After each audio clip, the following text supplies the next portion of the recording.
I've been thinking about this a lot lately. You know, your characters have, I don't know how you do it with the time when you do different eras and yet the story merges so seamlessly and so beautifully. Does it come to you that way? Do you work with your editor? How does this come about? You know, I outline everything before I start writing. So I figure out the characters first. I don't know if that's what you do. You find the characters first? Yeah, I kind of do. I guess. I don't know. I feel like I find the world. I'm like, I think they're real. Like I'm not nuts. I see, oh, they're coming over. I do. Oh yeah, I'm watching the movie in my head as I'm writing. Always, right? It definitely exists. You obviously spent a ton of time in the library. Yes. Yeah. And I was able to get a seat in the Allen room there, which is for writers with book contracts. Keep that in mind. I was never invited there. I no, just with the general population. No, but you just have to look it up. They told me about it. And then suddenly I was in and I was writing a book about the library in the library, which was just so that's great. so great. That's yeah. So and especially if you do historical fiction the way we do, yes. and you're doing research on like the Big Band era or something like that. Yeah. They deliver books right to your bookshelf. So you don't even have to go get them. All right. Fiona, we'll talk about this later. And we also want to encourage everybody else that wants to write a book for get on the train. Fiona, tell them what's great about this, because I believe, first of all, I'm annoyed most days when I'm doing research because it's all men. Mm-hmm.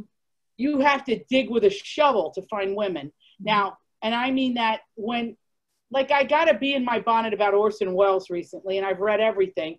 The only time they talk about women is when they're going to get laid. Excuse me, I didn't mean to say it like that. That's how they talk. I know. And I thought, surely somebody helped you with a script or in the directing or the cutting or something. We have to do this. Mm-hmm. No, the women in the past were faded into the background, you know, no matter what they did.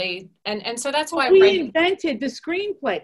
June Mathis invented the form that we use today on Final Draft. You know this. Anita Loos, Frances Marion, the greats. They sold their little stories to magazines. They were called serials then, and then sold them to the movies. And then here's what happens when industry starts making any money, they throw the women out. Yeah. Not publishing. Yeah. And there were great women directors, and then suddenly it became a male domain. That's right. Yeah. And by the way, the movies were, oh my God, think of the movies with the shop girls and the women, and you could just list all these great films with roles. I mean, Loretta Young got out when she was 38 to the movies, and then she went into TV, and she got out of TV when she was 48. Mm-hmm. Yeah. That's how it was then. You had to get out. And that's why, like, something like the Heterodoxy Club, which is a club that my character stumbles upon in the I couldn't pronounce it. I just read it like heterodoxy. Heterodoxy. I have it here. And they're the feminists in Greenwich Village, which I thought was so, because I'm sitting here in Greenwich Village, I thought it was so hip.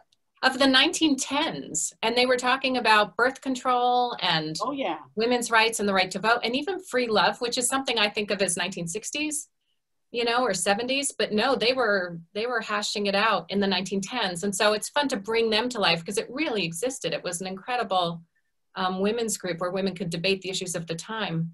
And so to have my character Laura, who lives in the library and is kind of sheltered and, you know, surrounded by all these books, but feels stifled, to have her go to the J school and then stumble upon the Heterodoxy Club just propels her into a world that kind of blows her mind. And you know, as an author, that's what you want to do. You want to put your characters into really tense situations and get them in trouble. You did something that I thought was so artful with their names. I'm a name nut. I know a lot of the ladies listening in are too.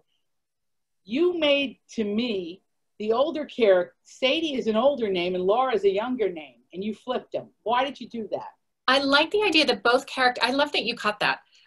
Both characters are really out of step with their time. Fiona, I read the books. What do you want from me? No one else. That's why Patty had me on. She says, I know you read these things. You're the only one. You're the only one. Oh my God. I think it's unconscionable that people don't read books and then they interview people. I've been in that position, and it's like working in a coal mine. You explain everything. It's like, oh, and it's already. No, I'm not complaining though. I have to say I've had some amazing interviews since the book came out last Tuesday. But yeah, so they're both out of step with their time. Laura in the 1910s, she's gotten involved with this very forward-thinking feminist club downtown on McDougal Street. And then Sadie lives in 1990s, and she's a curator of rare books at the New York Public Library. There's a thread between them. There's a thread between them. And Sadie loves things of the past. So she wears vintage clothes. She works with rare books. And she just doesn't quite fit in with the 1990s of Doc Martens, and you remember all those. Yeah.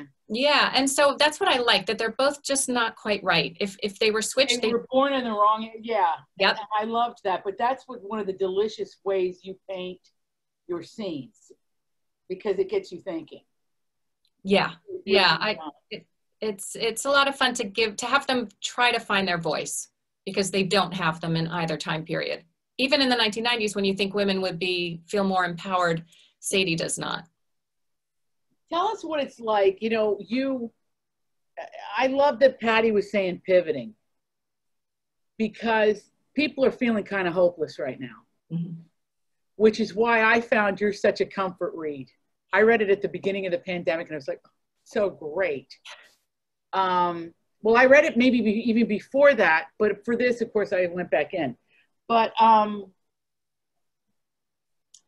just find any book of yours that I would pick up, I would be transported to another place.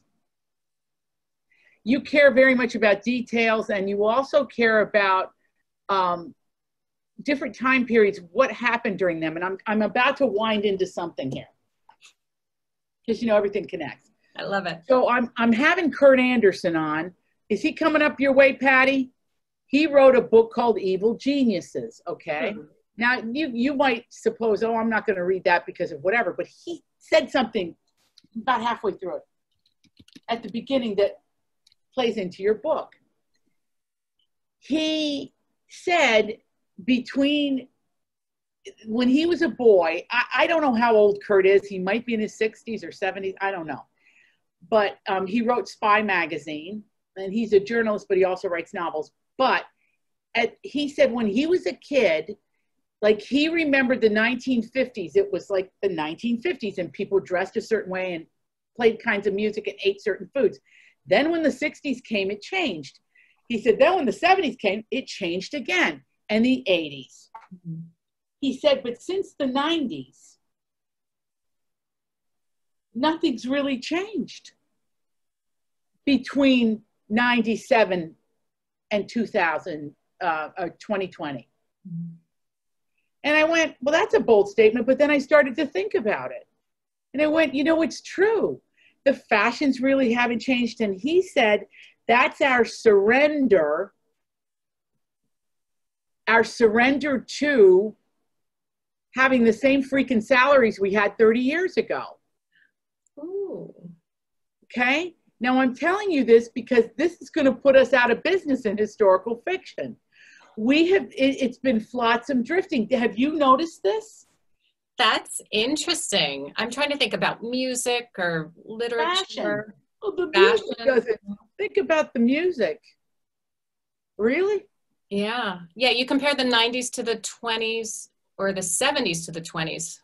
Yeah. That's right. So you would compare. I also did this trick. I thought about, well, at the turn of the centuries, it's always the airplane, the car, electricity, shoes. Prior to 1990, every pair of shoes made in the world that were worn by human beings were made by hand.